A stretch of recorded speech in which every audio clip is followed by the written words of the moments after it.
আজকে বানাবো মাছের ডিমের বড়া। মাছের ডিমের বড়া বানাবার জন্য কি কি লাগছে দেখুন। এখানে মাছের ডিম আছে, এটাকে জাল দিয়ে নিয়েছি। বেসন আছে, এখানে ডিম আছে, পেঁয়াজ, কাঁচা লঙ্কা, ধনেপাতা। কিভাবে বানাচ্ছি দেখতে থাকো।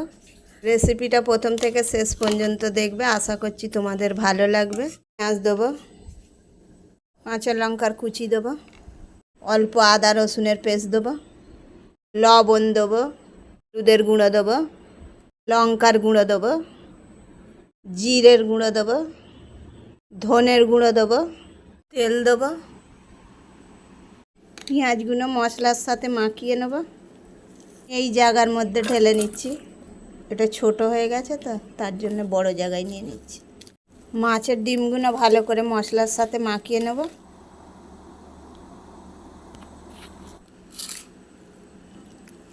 ডিমটাও মাখিয়ে নেব। অল্প বেসন দেবো, বেসনটা দিয়ে মাখিয়ে নেব।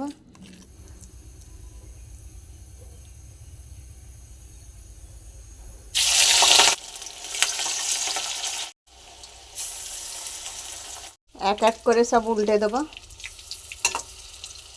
মাছের বড়া ভাজা রেডি, তুলে নেব।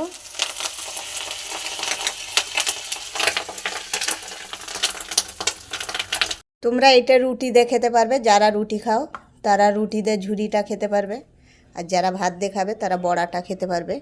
এটাও টেস্ট করে দেখাই, দারুণ।